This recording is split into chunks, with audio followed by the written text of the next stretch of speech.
सीतानाथ समारंभम रामानंदार्य मध्यमाम अस्मदाचार्य पर्यांतम वंदे गुरु परंपराम पवन तनय संकट हरण मंगल मूर्ति रूप राम लखन सीता सहित हृदय बसो सुरभूप सियावर रामचंद्र की जय।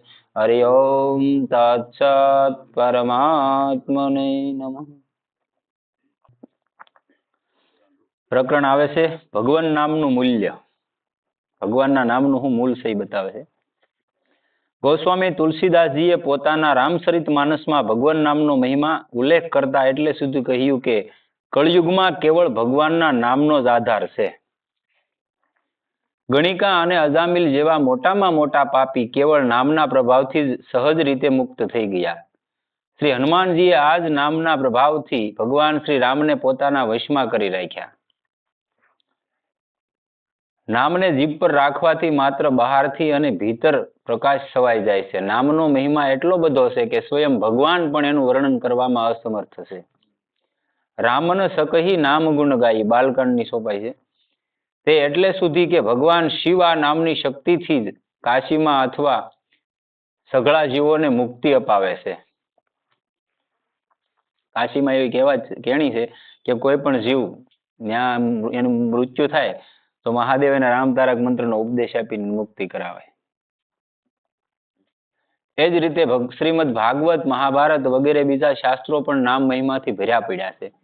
पण कयुं कारण छे के ए अनुसार नामनुं प्रत्यक्ष परिणाम जोवा नथी मळतुं? एवुं कोई कारण छे आपणामां कोई खामी छे एवी के एने लीधे आपणने नामनुं परिणाम जोवा मळतुं नथी? नहीतर नाममां अमाप शक्ति छे। केम के चारे युगोनी अलग अलग भजननी पद्धति हती, अलग अलग साधन हता। तो सतयुग लई लो तो सतयुगमां ध्यान प्रधान युग हतो के एमां ध्यानथी ज परमात्मा मळता। हजारों वर्ष सुधी साधन भजन करता तो ध्यानथी परमात्मा मळी जता। त्याथी तमे आगळ जाओ तो त्रेतायुग भगवान राम थई गया। तो एमां यज्ञ यागादीथी भगवान मळता। यज्ञ यागादी करता एनाथी राजसूर्य यज्ञ छे एवा बधा यज्ञो करता एनाथी परमात्मा मळी जता। पछी त्याथी द्वापर युग लई लो तो एमां व्रत पारायणथी परमात्मा मळता। तो त्याथी तमे आगळ आलो तो कळयुग। कळयुगमां केवळ नामनो आधार कीधेलो छे। नाम कीर्तनथी एना प्रत्यक्ष प्रमाणो एवा जोवा मळे छे के नाम कीर्तनथी परमात्मा मळी गेला छे। 1982 ની घटना छे। गीता प्रेसनो कल्याण नामनो अंक बहार पड़े वरहमां। एमां लखाणेली छे के अयोध्याना एक बेन हता मोटी उंमરના। एने कोई कारणोसर एवुं थयुं छे के भाई जिंदगीथी त्रस्त थई गेला एम के हवे तो बहु थई गयुं। परमात्मा काल आपणे वात आवी थी के योगक्षेमनुं वहन करवा दो एनी લીટી माथे साई मारी दीधी के भाई तू योगक्षेमनुं वहन करवानुं मने वचन आपे छे तो करतो तो नहीं पाछो। आ बेन ने एम छुं के भगवान नाम जपथी मळी जाय छे एवुं प्रमाण मळे छे अने मळता केम नथी? एटले ई मतलब जिंदगीथी थाकी गया। एक रूमनी अंदर पाणीनो घड़ो लईने वी आई गया सवारमां पोरमां वेला ब्रह्म मुहूर्तमां अने आखो दिवस आखी रात एना रूममां राम राम राम राम करवाथी सवारमां सीतारामजीना दर्शन थया हता। अने जे व्यक्ति ई बेनने मळवावाळा महापुरुषो आज पृथ्वी माथे जीवे छे जुया नथी गया के बेन प्रमाण आप्युं हतुं मने मळेला एम 24 कलाकनी अंदर। आ युगमां एवुं छे ज नहीं कि हजारों वर्ष साधन भजन करो ने भगवान नहीं मळता। आ तो बधी पहेलानी कहेणी छे। सतयुगमां 12 वर्षे परमात्मानी तमे कोई पण सिद्धि थती मंत्रनी जपनी अनुष्ठाननी 12 वर्षे सिद्धि थती। अत्यारे शुं के 12 वर्ष सुधी भजन करो ने त्यारे पण ना एवुं कई छे ज नहीं।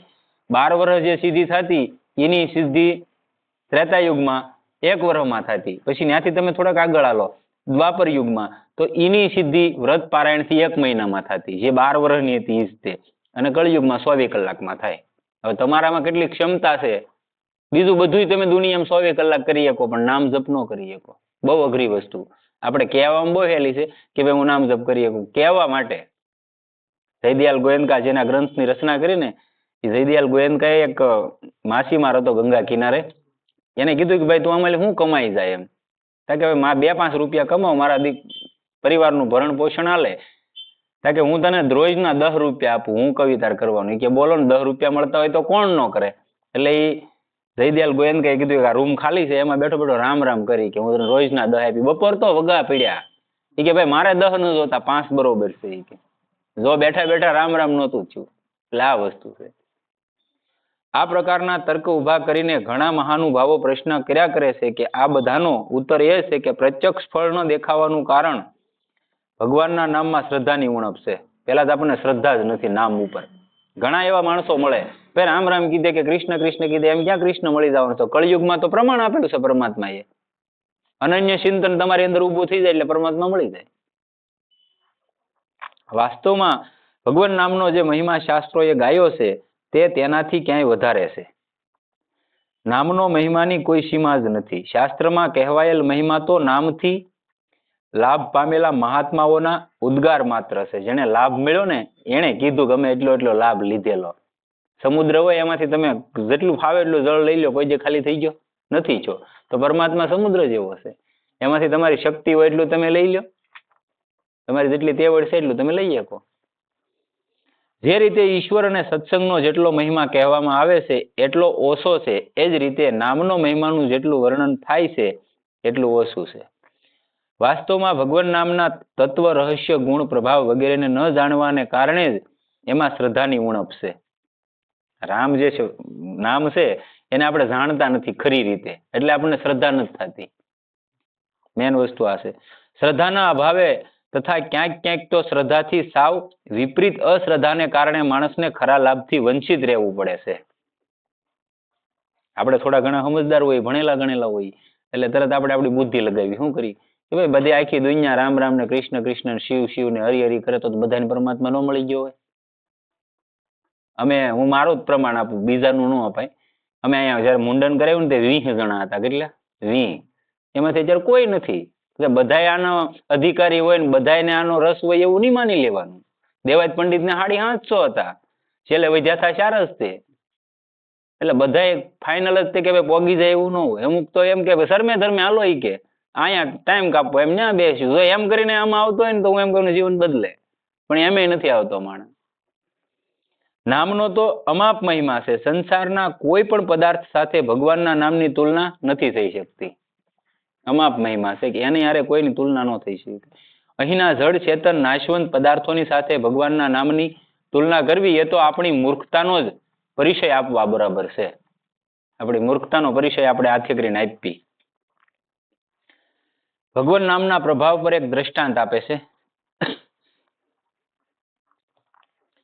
એક ઘણા ઉચ્ચ કોટીના ભગવાનના ભક્ત, નામમાં નિષ્ઠા ધરાવનાર મહાત્મા હતા. એમની નજીક એમનો એક શિષ્ય રહેતો હતો. એક વખતની વાત છે કે એ મહાત્મા ક્યાંક બહાર ગયા હતા. એ જ વખતે એમની કુટીરે એક માણસ આવ્યો અને એણે પૂછ્યું કે મહાત્મા ક્યાં છે? શિષ્યએ કહ્યું, સ્વામીજી મહારાજ તો કોઈક કાર્યવશ બહાર ગયા છે. આપને કોઈ કામ હોય તો કહો. આગંતુકે કહ્યું, મારો દીકરો ઘણો બીમાર છે, એને કેવી રીતે આરોગ્ય મળે? મહાત્માજીની ગેરહાજરીમાં તમે જ કોઈક ઉપાય જણાવવાની કૃપા કરો.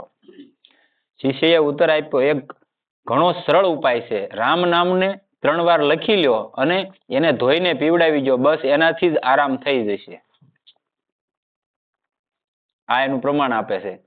હવે એનું બોલા મહાત્મા તો હતા નહીં, શિષ્ય હતો. એને કીધું રામ નામને એક કાગળ ઉપર લખી લ્યો અને એ કાગળને 3 વાર ધોઈને એ તમારા દીકરાને પીવડાવી દો, એને ફાયદો થઈ જાય. આગંતુકે પોતાને ઘેર ગયો, ચાલ્યો ગયો. બીજે દિવસે એ માણસ ઘણા પ્રસન્ન મુખે મહાત્માજીની કુટીરે આવ્યો અને એ વખતે મહાત્માજી ત્યાં હાજર હતા. એમના ચરણોમાં સાષ્ટાંગ પ્રણામ કરીને એણે વિનમ્ર શબ્દોમાં હાથ જોડીને નિવેદન કર્યું કે સ્વામીજી મહારાજ, આપના શિષ્ય તો સિદ્ધ પુરુષ છે. કાલની વાત છે, હું અહીં આવ્યો હતો. એ વખતે આપ ક્યાંક બહાર ગયા હતા. માત્ર આ આપના શિષ્ય હતા. આપની ગેરહાજરીમાં આમને જ મેં મારા પ્રિય પુત્રના રોગ નિવારણ માટે ઉપાય પૂછ્યો. ત્યારે એમણે જણાવ્યું કે 3 વાર રામ નામ લખી લ્યો અને એને ધોઈને પીવડાવી દો. મેં ઘરે જઈને બરાબર એ જ રીતે કર્યું અને મોટા આશ્ચર્ય અને હર્ષની વાત એ છે કે આ પ્રયોગ કરતા વેત મારો દીકરો તરત બેઠો થઈ ગયો. તો આ પ્રમાણની તો શું માનવું? આ ખાલી દ્રષ્ટાંત પૂરતું નથી, હકીકતની સત્ય ઘટનાઓ વર્ણવેલી છે. કેમ કે આ મહાપુરુષ હમણાં જ વિયા ગયા, દાદા વર્ષો નથી થયા. જાણે એને કોઈ રોગ હતો જ નહીં એવો હારો થઈ ગયો. આ નામનો પ્રતાપ છે. આ સાંભળીને મહાત્મા પોતાના શિષ્ય પર ઘણા રોષે ભરાયા અને એના હિત કાજે ક્રોધનું નાટક કરતા બોલ્યા, અરે મૂર્ખ, આ સાધારણ બીમારી માટે થઈને તે રામ નામનો 3 વાર પ્રયોગ કરાવ્યો. સાધારણ બીમારી માટે તે રામ નામનો 3 વાર પ્રયોગ કરાયો હોય કે તું નામનો મહિમા જરાય નથી જાણતો. અરે 1 વાર જ નામનું ઉચ્ચારણ કરવાથી અનંત કોટી પાપોનો તેમજ ભવરોગનો નાશ થઈ જાય છે. તો અહીંયા પ્રશ્ન એ થાય કે ભાઈ આપણે એમ કે એકવાર નામ જપ કરવાથી અનંત કોટી પાપોનો નાશ થઈ જાય, બરોબર છે, તો આપણા કેમ નથી થતા? બરોબર ને? આ પ્રશ્ન થાય તરત આપણે સ્વાભાવિક. તો એનું કારણ એ છે કે અનંત જન્મોના છે ને, એક જન્મના તો આપણે લઈને નથી આવ્યા. 84 લક્ષ યોનિમાંથી ફરી ફરીને આવ્યા, કેટલી યોનિમાં આપણે કેવા કુળમાં અવતર્યા છે, એ બધું આપણે એની પાછળનું કારણ જાણવું પડે કે કેમ અહીંયા અમને નાખ્યા. નતર તો ઉચ્ચ કોટીમાં બ્રાહ્મણોને ઘરે ને એવી ઘરે નો જન્મ આપે. પણ એનું મેન કારણ એ હોય કે અનંત જન્મોના પાપ ભરેલા હોય, એ બધા બળતા તો વાર લાગે. એનું એક તમને વાત કરી દઉં. વિદ્યારણ્ય સ્વામી કરીને થઈ ગયા શંકરાચાર્ય પરંપરામાં, જેને વેદનું વિભાજન કરેલું. વેદમ વ્યાસ પછીનું કોઈ વિભાજન કર્યું હોય તો વિદ્યારણ્ય સ્વામીએ કર્યું હતું. બ્રાહ્મણ હતા, એને જીવનની અંદર એક લક્ષ્ય હતું કે ભાઈ મારે ગૃહસ્થમાં જવું, લગ્ન કરવું અને ગાયત્રીનું અનુષ્ઠાન કરીને મારા મા બાપનું ભરણ પોષણ કરવું. એટલે ગાયત્રી માતા પ્રસન્ન થાય તો કોઈ એવું માધ્યમ લઈ લઉં કે એનાથી મારા મા બાપનું ભરણ પોષણ થાય ને ગ્રહસ્થમાં રહું એમ. પણ હવે એને અનુષ્ઠાન ઉપર અનુષ્ઠાન શરૂ કર્યા, 23 અનુષ્ઠાન કર્યા. એક અનુષ્ઠાન 6 મહિને પૂરું થાય એટલે 11.5 વર્ષ થઈ ગયા. આપણે અનુષ્ઠાન પૂરા થયા નહીં. પૂરા થયા પણ માતાજી આવ્યા નહીં, ગાયત્રી માતા. એટલે એને 24મું અનુષ્ઠાન શરૂ કર્યું. 24મું અનુષ્ઠાન શરૂ કર્યું ત્યાંના મા બાપે વિયા ગયા, ગૃહસ્થમાં ગયા ને, ગાયત્રી માતા મળ્યા નહીં. એટલે મા બાપ વિયા ગયા એટલે સંકલ્પ લઈ લીધો કે હવે નીકળી જવાનું થાય છે, સંન્યાસ લઈ લેવો. એ નીકળી ગયા. હવે નીકળી ગયા, જેને જીભને ટેરવે નામ કે મંત્ર વસી ગયો હોય એ કઈ ભૂલાય થોડો જાય. તમે હાલે જતા હોય તો તમારે જીભને ટેરવે હાલતો હોય મંત્ર, અને અંદર વહી ગયેલો હોય, નાભીથી નીકળતો હોય મંત્ર. એટલે એ હાલે જતા ને મંત્રનું ઉચ્ચારણ થઈ ગયું. ઉચ્ચારણ થઈ ગયું એટલે તરત ગાયત્રી માતા પ્રસન્ન થઈ ગયા. એ કે માગી લે. એ કે હવે તો હું નક્કી કરી નીકળી ગયો કે મારે સંન્યાસ લઈ લેવો, ગ્રહસ્થમાં નથી જવું, મારે જરૂર નથી. તે કેમ ન આવ્યા તમે? એ કે પાછળ નજર કરી. એનું કારણ શું? એ કે તમે ન આવ્યા એનું. એ કે નજર કરી પાછળ 24 તારી માથે બ્રહ્મહત્યા હતી. કેટલી? કે 24 બ્રહ્મહત્યા. આ 24 અનુષ્ઠાને ધોવાણી જોઈ કે પાછળ હળગે છે. તો આપણે શું કરીને આવ્યા તો આપણને ખબર તો નથી, એટલે વાર લાગે. બાકી એકવાર રામ બોલો ને તો રામે પ્રત્યક્ષ પ્રમાણે મળી જાય. અને તમે આજ નહીં તો કાલ કોઈ એમ કે ભાઈ મારે ન કરવું પડે, અને ન કરીએ તો જે પાપ કરે એ જીવે છે.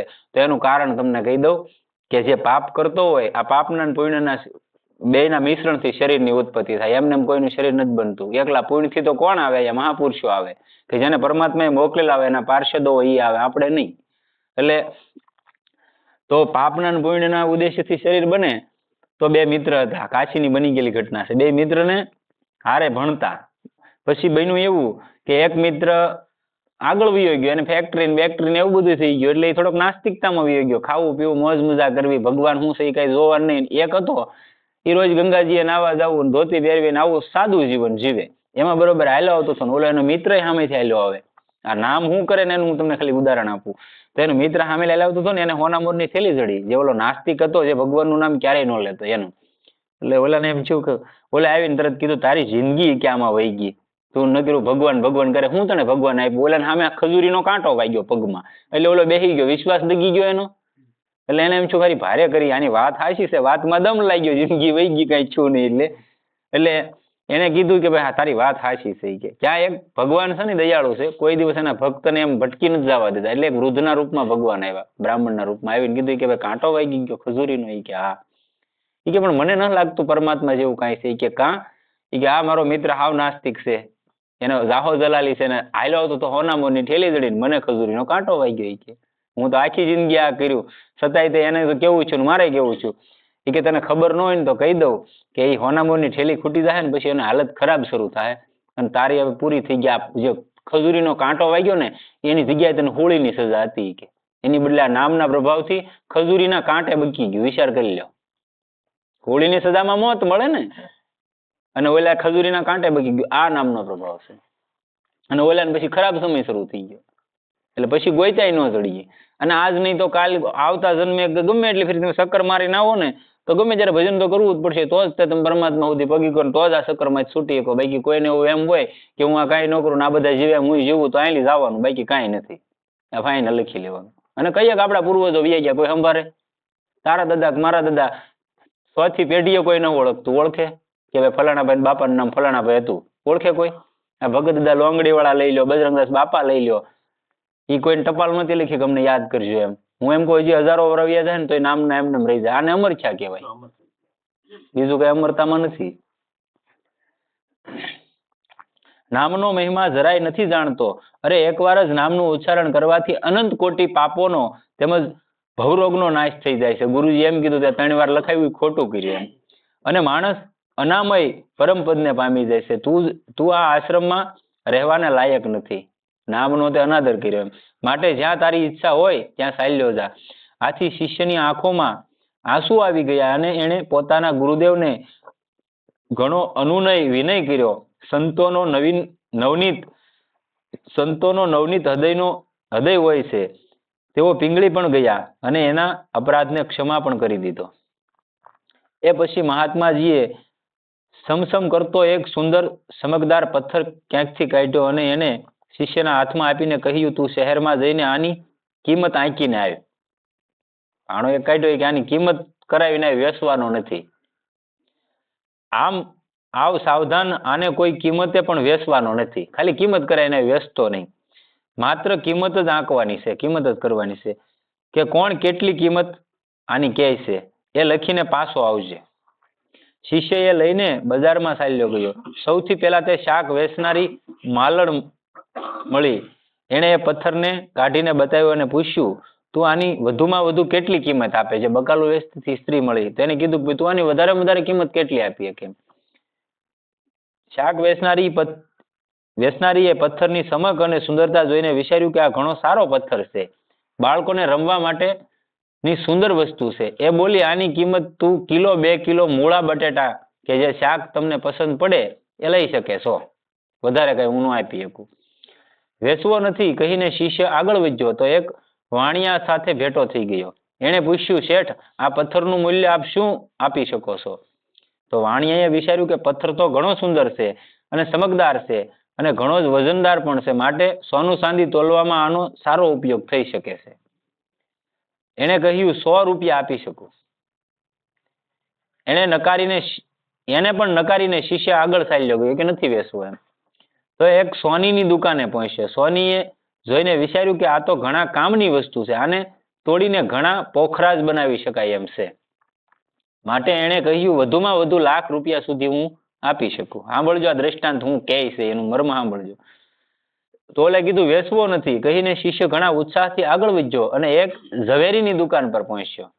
જ્યારે ગુરુજી પાસેથી નીકળ્યો હતો ત્યારે તો એને કોઈ ઝવેરી પાસે જવાનું સાહસ જ નહોતું. જ્યારે નીકળ્યો ત્યારે એમ છે આને શું મૂલવું હોય, પણ ધીમે ધીમે આગળ વધતો ગયો, એમ કિંમત વધતી ગઈ. એટલે ઝવેરીનું નક્કી જ નહોતું હું ઝવેરી પાસે જાય એમ. પણ જેમ જેમ એ પથ્થરના મૂલ્યમાં વધારો થતો ગયો તેમ તેમ એનું સાહસ પણ વધતું ચાલ્યું ગયું. હવે એની દ્રષ્ટિ પણ બદલાઈ ગઈ. એની માન્યતા જે એક સામાન્ય ચમકદાર પથ્થરની હતી એ નાશ પામી. ઝવેરીને બતાવીને એની કિંમત પૂછી. ઝવેરીએ વિચાર્યું તો એણે હીરો સમજ્યો. ઝવેરીએ જોયો હીરાને કોણ પારખે? ઝવેરી જ પારખે. એટલે એણે કીધું કે એના મૂલ્ય 1 કરોડ રૂપિયા આપવા તૈયાર થઈ ગયો. તો ઓલાએ કીધું વેચવો તો નથી. માટે શિષ્ય એને પણ એ જ જવાબ આપીને ઉચ્ચ કોટીના ઝવેરીઓ પાસે પહોંચ્યો. સૌએ મળીને એની પરખ કરી. આ નાનો વેપારી હતો ઝવેરી હતો, ઓલા બધા બેઠા જે મોટા વેપારી હતા એની પાસે ગયો. 50 કરોડ રૂપિયાની કિંમત આંકી. પછી એ શિષ્ય રાજાની પાસે ગયો. રાજા સાહેબે શિષ્યને ઘણા આદર સાથે બેસાડ્યો અને મુખ્ય બધાય મોટા ઝવેરીઓને બોલાવીને એ રત્નનું મૂલ્ય આંકવા માટે કહ્યું. સૌએ વિચાર વિમર્શ કર્યા બાદ આશ્ચર્ય પ્રગટ કરતા કહ્યું કે મહારાજ, અમે તો આવું રત્ન કદી જોયું પણ નથી, માટે આની કિંમત આંકવી અમારી બુદ્ધિની બહારની વાત છે. અમારે તો એવું જણાય છે કે જો આપ આપનું આખું રાજ્ય પણ આપી દો તો પણ આના મૂલ્ય માટે પર્યાપ્ત નથી. મહારાજે શિષ્યને પૂછ્યું, આવું અનુપમ રત્ન તને ક્યાંથી મળ્યું? શિષ્યએ ઉત્તર આપતા કહ્યું, આને મારા ગુરુદેવ મને આપીને માત્ર મૂલ્ય આંકવા માટે મોકલ્યો છે, પણ વેચવાની આજ્ઞા નથી આપી. કે મારા ગુરુજીએ આપ્યો પણ વેચવાની આજ્ઞા નથી, ખાલી મૂલ કરવાનું છે. રાજા સાહેબે ઘણા વિનમ્ર શબ્દોમાં કહ્યું, આનું મૂલ્ય મારા રાજ્યથી પણ વધુ છે, અને જો તારા ગુરુજી આને વેચવા ઈચ્છતા હોય તો આના બદલામાં હું મારું આખું રાજ્ય સહર્ષ આપી શકું છું. હવે તું પૂંજ સ્વામીજીને પૂછી લેજે. સ્વામીજી ઉચ્ચ કોટીના મહાત્મા છે, એ વાતને સૌ જાણતા હતા, માટે સૌએ ઘણા આદર સત્કાર સાથે એ શિષ્યને ત્યાંથી વિદાય કર્યો. હવે શિષ્ય મહાત્માજી પાસે પાછા આવીને આખી વાત એમને સંભળાવી અને અંતે કહ્યું કે ગુરુદેવ, મારી તુચ્છ સંમતિ તો એ છે કે જ્યારે રાજા સાહેબે આનું મૂલ્ય રૂપે પોતાનું આખું રાજ્ય જ આપી રહ્યા છે, તો આને વેચી જ નાખવું જોઈએ. મહાત્માજી બોલ્યા, આના મૂલ્યની સામે રાજ્યની પણ કશી વિસાત નથી. હજી સુધી આને અનુરૂપ આની કિંમત નથી આંકવામાં આવી. શિષ્યએ આશ્ચર્ય પ્રગટ કરતા કહ્યું, રાજ્યથી વધીને બીજી વસ્તુ હોય શું શકે એમ? રાજ્યથી વધારે બીજું શું મોટું છે? મહાત્માજીએ કહ્યું, અહીં કોઈ લોઢાની બનેલી વસ્તુ મળી શકશે? શિષ્યએ ઉત્તર આપ્યો, હા, આશ્રમમાં કેટલા યાત્રાળુઓએ આવેલા છે, એમની પાસે તવો, સીપીઓ, સાણસી વગેરે લોખંડના પૂરતા વાસણો છે. આજ્ઞા હોય તો એમાંથી થોડા લઈ આવું. મહાત્માજીએ કહ્યું, આ લઈ આવે. શિષ્ય અનેક લોખંડમાંથી બનાવેલી વસ્તુઓ લઈ આવ્યો. મહાત્માજીએ જેવો એમને પથ્થરનો સ્પર્શ કરાવ્યો એવા એ બધા લોખંડના વાસણો જોતામાં શુદ્ધ સોનાના બની ગયા. પારસમણી હતો. આ જોઈને શિષ્યને ઘણું આશ્ચર્ય થયું. એણે નવાઈથી પૂછ્યું, આ તો ઘણી વિલક્ષણ વસ્તુ છે. આ શું છે ગુરુદેવ? મહાત્માજીએ જવાબ આપ્યો, આ તે પારસ પથ્થર છે, જેના સ્પર્શ માત્રથી જ લોઢું સોનું બની જાય છે. હવે તું જ કહે કે આની કિંમત કેટલી હોવી જોઈએ? શિષ્ય બોલ્યો, સંસારમાં વધુમાં વધુ કિંમતી સોનાની ફેરવવામાં આવે છે અને એ કિંમત આનાથી ઉપજે છે, તો પછી આનું મૂલ્ય કેમ કરીને આંકી શકાય? હોનું જાનથી બનતું હોય તો આનું મૂલ્ય કેમ કરવું? મહાત્માજીએ કહ્યું, ભગવાન નામનું મૂલ્ય તો આનાથી વધીને છે. ભગવાનના નામનું મૂલ્ય તો આનાથી વધીને છે. એ એક પારસમણીથી ઉપર છે. પારસમણી એનાથી પ્રગટ થાય. કેમ કે આ પારસ તો જડ પદાર્થ છે. આનાથી કેવળ જડ પદાર્થોની જ પ્રાપ્તિ થઈ શકે છે. સચ્ચિદાનંદ પરમાત્માની નહીં. માટે કોઈ પણ સાંસારિક પદાર્થની સાથે ભગવાનના નામની તુલના કરવી એ સર્વ રીતે અનુચિત છે. એમની તુલના કરનાર પારસમણીને કિલો 2 કિલો મૂળા બટેટા શાકમાં વેચવાની મૂર્ખતા કરનારાથી ઓછો મૂર્ખ નથી. હવે ઈની વસ્તુ ઓલી બકાલું વેચવા વાળા પાસે ગયા તો એને શું કીધું? 2 કિલો લઈ જાઓ. ઈની વસ્તુને જ્યારે પારખું મળ્યા ત્યારે ખબર પડી. એમ નામનો પ્રભાવ આપણને ન ખબર હોય એટલે આપણે તેમ જ કહીએ એનાથી શું થઈ જાય, પણ એના જાણકાર હોય ને એની પાસે તમે ગયા હોય ત્યારે ખબર પડે કે નામ શું કરીએ કે. જે રીતે પારસમણીને ન ઓળખનાર વ્યક્તિ એનાથી તુચ્છ પદાર્થને લઈને સદા કંગાળ બની રહે છે, એ જ રીતે રામ નામના મહત્વને ન જાણનારા પણ પ્રેમ અને ભક્તિની દ્રષ્ટિથી સદાય દરિદ્ર જ રહે છે. તું ભગવાન નામના પ્રભાવ અને તત્વને રહસ્યને નથી જાણતો, માટે જ તે એક સામાન્ય એવા રોગ માટે તે રામ નામનો 3 વાર પ્રયોગ કરાવ્યો. નામના પ્રભાવથી ભયંકર ભવરોગ મટી જાય છે. અને ઘણા એવા ઉદાહરણો છે અને પ્રમાણો છે. ઉડિયા બાબા થઈ ગયા વૃંદાવનમાં. ઘણા કોઈને એવા અમુક રોગોથી ગ્રસિત હોય તો એને એમ કહેતા કે રામચરિત માનસની અમુક સોપાઈનો પાઠ કરો અને મટી જતા. અસહ્ય રોગ જેને કહેવાય, નો મટનારા રોગો મટી ગયેલાના પ્રમાણો છે. એને મામૂલી રોગનાશ માટે ઉપયોગમાં લેવું સર્વ રીતે મૂર્ખતા છે. તારી આ મૂર્ખતાને દૂર કરવા માટે જ તને પારસ આપીને મોકલ્યો હતો. તને આની કિંમતની ખબર પડે ને, નામની શું કિંમત છે, એ માટે તને પારસ આપ્યો હતો એમ. આ સાંભળીને શિષ્ય ભગવાન નામનો પ્રભાવ સમજી ગયો અને પોતાની ભૂલ માટે વારંવાર ક્ષમા યાચના કરવા માંડ્યો. આ વાર્તાથી આપણને એ જ શીખ મળે છે કે પારસના પ્રભાવથી અજાણ એવા માણસને જો પારસ મળી જાય તો એને મૂર્ખતાવશ 200-400 રૂપિયામાં જ વેચી નાખે છે. અને જો એ મહાત્મા શિષ્યને બરાબર મૂલ્ય મુજબ પારસ વેચવાનું કહી દે તો એ વધુમાં વધુ 5-7 કિલો બટેટા કે 100-200 રૂપિયામાં જરૂર વેચી આવે. તો એને તો ખબર નહોતી તો એ 5-7 કિલો બટેટા લઈ લે કે 100-200 વેચીને ઉઈ આવે કે આઘું હું જાઉં, આનું હું બીજા આપી દેવાના. હવે આવડાને મૂલ એવા નિશા કરી નાખ્યા હતા તો એ આગળ તો જવાનો જ નહોતો. પણ ઓલાએ કીધું કે વેચતો ને આની કિંમત કરાવતો કેટલી સુધી જાય, ત્યારે ખબર પડી કે આ તો અમાપ વસ્તુ છે એમ. અને એને એ વધુ મૂલ્ય સમજે. એ જ રીતે જે માણસો ભગવાન નામના પ્રભાવને નથી જાણતા તેઓ તેને સ્ત્રી, પુત્ર, ધન વગેરેના બદલામાં વેચી નાખે છે. સામાન્ય વસ્તુના પ્રલોભનમાં આપણે નામનો પ્રયોગ કરી નાખીએ. આપણે ભજન તમે કોઈ પણ વસ્તુ હોય તમારે ઘરે 2-5 લાખ રૂપિયા પડ્યો હોય, તમે હનુમાનદર ઓટે બેઠા બેઠા ગામને કહો કે અમારે ઘરે 5 લાખ પડ્યા એમ કેવા નીકળો, તમે કોઈ નો નીકળો. જો એક સામાન્ય ઈ ધન છે, એ તો સામાન્ય ધન છે ને, આરે કોઈ લઈ ન જવાનું. આ સુધી કોઈ લઈ ગયા હોય કયો સામાન્ય છે છતાંય તમે કોઈ નથી કહેતા, બરોબર? તો આ તો અમૂલક ધન છે ને ભગવાન નામનું. તો એમાં તમે તરત બજારે છોડાય કે ભાઈ આમ થઈ ગયા. ના દેખાડવાની વસ્તુ જ નથી આ. જેટલું ગુપ્તમાં થાય એટલો ફાયદો આપે. આ કઈ ગામને કહેવાની વસ્તુ નથી. તમે આવો, બેહો અને અંદરથી કરો ભાઈ જે કરો એ. એમાં કોઈને કહેવાનું નથી થતું. ભગવાન નામનું રહસ્ય બતાવે છે.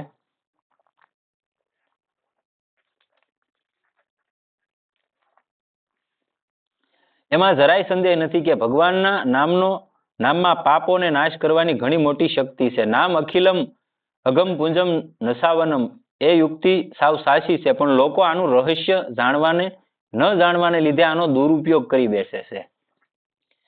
તેઓ વિચારે છે કે નામમાં પાપ નાશની મોટી શક્તિ છે જ. હાલ પાપ કરી લ્યો અને પછી નામ લઈને એને ધોઈ નાખશું. માણસ શું વિચારે? આ વિચારે કે ભગવાનના નામમાં શક્તિ તો છે જ તે. અને શાસ્ત્રોએ વર્ણન કરેલું છે કે ભાઈ નામ લ્યો એટલે પાપ ધોઈ જાય. અત્યારે પાપના ભૂકા બોલાઈ જાય પછી તો તમે પેલા ખેડતાય જાઓ ને પછી પાછું રોનતાય જાઓ, એમાં થોડું કઈ ઉગવાનું છે. આમ વિચારીને તેઓ વધુ ને વધુ પાપના કીચડમાં ફસાતા જાય છે. એ લોકો એવું નથી વિચારતા કે જો વાસ્તવમાં એમની આ માન્યતા બરાબર હોય તો નામનો જપ પાપોનો વિનાશ કરનાર નહીં પણ એમને વધારનાર જ સિદ્ધ થયો. કેમ કે પછી તો બધા લોકો નામનો આશ્રય લઈને મનમાન્યું પાપ કરવા માંડશે અને એથી વર્તમાન કાળની અપેક્ષાએ ભવિષ્યમાં પાપોની સંખ્યા અનેક ગણી વધી જશે. જે રીતે પોલીસનો પોશાક પહેરીને ચોરી કરનાર બીજા ચોર કરતા વધુ દંડને પાત્ર હોય છે, એ જ રીતે ભગવાન નામની ઓથ લઈને પાપ કરનાર માણસ વધુ દંડને પાત્ર બની જાય છે. આ કરો તો ઈ નો કરો ને ઈ કરો તો આ નો કરો, કેમ કે બેયને નથી બનતું. તમે આ કરો ને પાછું ઈ કરો, પાપે કરો તો આનાથી વધારે તમે દોષી થાવ. આ ભગવાન માથે છોડી ગયો. તમે કોઈ પણ વિષયમાંથી બહાર ન નીકળી શકતા હોય, તમને એમ થાય કે ભાઈ હું આમાંથી ફસાઈ ગયો, મારાથી નીકળાતું ને, તો પરમાત્માને પ્રાર્થના કરો કે ભાઈ તું જાણે છો, મને આમાં કોઈ યુક્તિ ઉજતી નથી, હું કેમ બહાર નીકળે શકું. તો એ 2 મહિના 3 મહિના 100 મહિના અંદર તમને એમાંથી બહાર કાઢી નાખે. એનો ભરોસો લઈ લેવાનો. તો બાકી તમે પોતે ડાપણ ડાયા થઈને કરો તો અંદર ફસાતા જાય, નીકળતા નથી કોઈ આજ સુધીમાં. કેમ કે એના પાપ વજ્ર જેવા બની જાય છે. ભોગવ્યા વિના એમનો નાશ નથી થતો. નામની ઓથ લઈને પાપ કરવું એ તો નામના 10 અપરાધોમાંનો એક નામા અપરાધ છે. નામના 10 અપરાધો છે. એક તો સત્પુરુષ ઈશ્વરનું ભજન ધ્યાન કરનારાઓની નિંદા કરવી. આ 10 અપરાધ બતાવે છે. જે સાધન ભજન કરતો એની નિંદા ક્યારેય ન કરવી. તમને નથી ખબર ઈ કેવો છે એમ, અને તમે એની શરૂ કરી ગયો બેઠા બેઠા એમને ઓળખીએ છે, નામ છે ને તેમ છે, તો તમારા માથે જે પાપ લાગે ને વજ્રલેપનું પાપ લાગે. બીજું, અશ્રદ્ધાળુઓમાં નામનો મહિમા કેવો નહીં. જેને અશ્રદ્ધા છે, હાવ નાસ્તિક હોય ને એને કેવો, બાકી થોડું ઘણું સમજેલા હોય ને એને નહીં કહેવાનું ક્યારે, કેમ કે એ બીજું કઈ કરે જ નહીં કાપવા સિવાય. એ કે નહીં કેવો નહીં. ત્રીજું, વિષ્ણુ અને શિવના નામ રૂપમાં ભેદ બુદ્ધિ ન કરવી. મહાદેવ અને રામકૃષ્ણ કોઈ પણ લઈ લો એ એક જ છે, બે અલગ અલગ નથી. અવતાર ભેદ અલગ અલગ બતાવો, બાકી નોખા નથી કોઈ. એટલે એમાં ક્યારેય ભેદ બુદ્ધિ નહીં કરવાની કે ભાઈ હું રામને માનું મહાદેવના મંદિરે ન જાય. એમની બે આપણી માટે શ્રેષ્ઠ છે. પછી આગળ બતાવે છે, વેદ શાસ્ત્ર અને ગુરુ દ્વારા કહેવામાં આવેલા નામ મહાત્મ્યમાં અવિશ્વાસ. એક કોઈ દિવસ વેદ શાસ્ત્રોમાં કીધેલું અથવા તો ગુરુ દ્વારા કીધેલું એ મહાત્મ્યમાં અવિશ્વાસ નહીં કરવાનો. પછી આગળ બતાવે છે, હરિનામમાં અર્થવાદનો ભ્રમ અર્થાત કેવળ સ્તુતિ માત્ર છે એવી માન્યતા. અર્થવાદનો ભ્રમ સ્તુતિ માત્ર છે એવું નહીં, એમાં પાવર છે, એના પરમાણુ હોય. તમે ક્યારેક ભજન કરો તો ખબર પડે. તમે એનો અનુભવ જ નથી કર્યો તો એ કેમ ખબર પડવાની? પારસમણી તમને કોઈ માહિતીમાં આપી ગયા, એને તમે એક ડબ્બી લોખંડની લીધી અને ફરતો રૂનો પડદો નાખી દીધો. હવે આમાં પડ્યો જ રહેવાનું છે લોખંડની ડબ્બીમાં જ. તમને પછી એમ કે ભાઈ તું તો એની જ દિશા છે, તારી તો દરિદ્રનો દરિદ્ર જ છો. તમે ખોલો ત્યારે ખબર પડે ને કે આમાં તો આ રૂનો પડદો છે. નકર તો આપણે એમ જ માનીએ ને કે ભાઈ પારસમણી બાપુએ આપ્યો હોય તો આ લોખંડની ડબ્બી છે, હોનાની થઈ જાય જોઈએ ને, પણ રૂનો પડદો માલિકા તો એને હટાવવો પડે ને, ત્યારે થાય ને હોનાની. એમને તો થવાની નથી. એમ આપણે પાપોના પડદા કરીને બેઠા, તે ક્યાંથી ભગવાન એમ પ્રગટ થઈ જાય? નગર ધ્રુવજીને 6 મહિનામાં થઈ ગયા હતા. તે દીધો 6 મહિનામાં થતા હોય તો કળિયુગમાં તો 24 કલાકમાં કીધેલું છે, ન થઈ જાય. આગળ બતાવે છે, નામના બળે વિહિતનો ત્યાગ અને નિષિદ્ધનું આચરણ. અને 10મો અપરાધ બતાવે છે, અન્ય ધર્મો સાથે નામની તુલના, એટલે કે શાસ્ત્ર વિહિત કર્મો સાથે નામની તુલના. આ બધા ભગવાન શિવ અને વિષ્ણુના નામ જપમાં નામના 10 અપરાધ છે. આ 10 અપરાધથી હંમેશા બચીને રહેવું. અને હું તો એમ કહું, ભગવાનનું કોઈ કાપતો હોય, કામ તેમ કરતો હોય તો ન સંભળાય તો હાલવા મળવું, ન ઊભું રહેવું. ગુરુનું ભગવાનનું કોઈ માણસ કાપતો હોય, આપણેથી સંભળાય ત્યારે જવાબ આપી દેવો, નહીં તો ત્યાંથી હાલવા મળવું, એ નહીં સાંભળવાનું. કેમ કે તમે લેના દેના વગર એના દોષી થવું ને, આ પાડવી ને. આ 10 અપરાધોથી પોતાને નહીં બસાવીને જેવો નામનો જપ કરે છે એ નામના રહસ્યને નથી જાણતા. તથા વાણી દ્વારા નામ જપવા કરતા મનથી જપવું 100 ગણું વધારે છે. તમે રામ રામ રામ રામ બોલો તો એ તમે હોઠ હલતા હોય, જીભ હલતી હોય અને બીજાને ન સમજાતું હોય તો જે તમે ઓલું 100 વાર જપો ને ઓલું 1000 વાર જપાય જાય એટલું એને ફાયદો હોય આગળ. પછી બતાવે છે કે વાણી દ્વારા નામ જપ કરતા મનથી જપવું 100 ગણું ફળદાયક છે અને એ માનસિક જપ પણ શ્રદ્ધા પ્રેમ સાથે કરવામાં આવે તેનું અનંત ઘણું ફળ છે. મેં વાત કરી હતી એમ કે ભાઈ તમે અહીંયા 1 લાખ માળા કરો અને તપોવન છે કે સતોપદ સ્વર્ગારોહિણી છે ત્યાં તમે 1 માળા કરો એટલું ફળ છે. પણ જાવું મુશ્કેલ છે ને, ત્યાં રહેવું મુશ્કેલ છે. આમ અલગ અલગ ફળ હોય. પછી તમે તમારા ઘરે માળા કરો, પછી કોઈ શિવાલય છે કે ભગવાનનું મંદિર છે જે મોટું તીર્થસ્થાન સોમનાથમાં જઈને તમે માળા કરો મંદિરમાં બેઠા બેઠા તો એનું અનંત ઘણું ફળ છે એમ. તથા એને જ ગુપ્ત અને નિષ્કામ ભાવે કરવામાં આવે તો સત્વરે પરમાત્માની પ્રાપ્તિ કરાવનાર બને છે. માટે આ રહસ્યને સારી પેઠે સમજીને ભગવાન નામનો આશ્રય લેવો જોઈએ. ભગવાન નામનું તત્વ વાસ્તવમાં નામ અને નામીમાં કશો ભેદ નથી. એ ભિન્ન હોવા છતાં પણ સર્વ રીતે અભિન્ન છે. ગીતામાં ભગવાન પણ કહે છે યજ્ઞાનામ જપ યજ્ઞોસ્મી. 10 પ્રકારના અલગ અલગ યજ્ઞો બતાવ્યા ને એમાં ભગવાને ગીતામાં પ્રમાણ આપ્યું. ભગવાનનું વચન છે યજ્ઞાનામ જપ યજ્ઞોસ્મી, એટલે કે યજ્ઞોમાં જપ યજ્ઞ હું છું. બીજા બધા તમે યજ્ઞ કરો એમાં તો કઈક જીવ જંતુ, પછી અત્યારે દ્રવ્ય સારું નથી મળતું, ઘી સારું નથી મળતું, એવું બધી તકલીફ હોય છે. અત્યારે એવા બ્રાહ્મણો અમુક જગ્યાએ નથી મળતા તો તમને ખબર તો નથી આને શું કર્યું તો એનું ફળ તમને મળવું મુશ્કેલ થઈ જાય. આમાં કાંઈ પાપ ખરું નામ લેવામાં? અને ભગવાનનું પ્રમાણ છે યજ્ઞાનામ જપ યજ્ઞોસ્મી, એટલે હું પોતે છું એમાં. 10મા અધ્યાયનો 25મો શ્લોક છે સર્વ પ્રકારના યજ્ઞોમાં જપ યજ્ઞ હું છું. એટલે કે બીજા સઘળા યજ્ઞો તો મારી પ્રાપ્તિના સાધન છે, પણ જપ યજ્ઞ નામ જપ તો સ્વયં હું પોતે જ છું. બીજા બધા યજ્ઞ કરો ને એનાથી પરમાત્માની પ્રાપ્તિના સાધન છે, ત્યાં સુધી પોગવાના. પણ નામ જપ છે એ પરમાત્મા ડાયરેક્ટ મેળવવાનું સાધન છે. તો સહેલું હોય એ કરાય ને, આપણે ખોટું બીજામાં જવાય નહીં. પરમાત્માની કૃપા હોય, બધું તમારી માથે થોડું ઘણું પૂર્વનું પીડ્યું હોય ને ત્યારે જ બેહાય, નહીતર બેહાતો નથી. તો આપણું આખું ગામ છે નથી ભાઈ, અહીંયા 10-15 જણા થોડા બેઠા હોય. આ તત્વને હૃદયગમ કરી લે છે, બરાબર રીતે સમજી લે છે, નામને કદી ભૂલી નથી શકતો. ભગવાન નામના ગુણો જે નિત્ય નિરંતર ભગવાન નામનો જપ કરતો રહે છે સદગુણોનો સાગર બની જાય છે. એ માણસ સદગુણનો સાગર બની જાય છે. જે રીતે સાગરમાં અનંત જળ ભંડાર હોય છે એ જ રીતે એમાં અનંત સદગુણો આવી જાય છે. આથી સિદ્ધ થાય છે કે નામ બીજ જેવું છે. જેમ બીજ વાવી દેવામાં આવે એમાંથી ફૂટીને અંકુર જન્મે છે, તેમજ એ જ પુષ્પિત અને પલ્લવિત થઈને વિશાળ વૃક્ષ બની જાય છે. અને એ જ રીતે નામ જપનારા અનાયાસે સઘળા સદગુણોનો પ્રાદુર્ભાવ થઈ જાય છે. નામ જપતો હોય ને એમાં ઓટોમેટિક બધા સદગુણ આવવા મળે. ગુલાબનું ફૂલ હોય, ગુલાબનો છોડવો હોય, એને તમે કાદુમાં વાવો તો એની સુગંધ કઈ વેસાતી ન લેવા જવી પડે, એમાં આવી જાય. એમ તમે ભગવાનના નામનો જપ કરતા હોય ને તો તમારે કઈ ફેરફાર કરવો ન પડે, ફેરફાર થતો જાય અને દુનિયા ઓટોમેટિક સ્વીકારતી જાય. માટે માણસે ભગવાન નામના ગુણ પ્રભાવ તત્વ અને રહસ્યને સમજવું. આ રીતે સમજવાથી એની નામમાં પરમ શ્રદ્ધા જન્મે છે અને શ્રદ્ધા સાથે કરવામાં આવેલો જપ જ તત્કાળ સંપૂર્ણ ફળ આપે છે. માટે ભગવાનના નામમાં ઘણી શ્રદ્ધા જન્મે એ માટે આપણે સત્પુરુષોનો સંગ કરવો. સત્પુરુષોનો સંગ ન મળે તો આપણે સત્શાસ્ત્રોનું, જેમાં ભગવાન અને એમના નામના તત્વ રહસ્ય ગુણ પ્રભાવ શ્રદ્ધા અને પ્રેમની વાતો જણાવવામાં આવી હોય એનું અનુશીલન કરવું. કોઈ મહાપુરુષ ન મળે તો શાસ્ત્રોનો આધાર લેવો.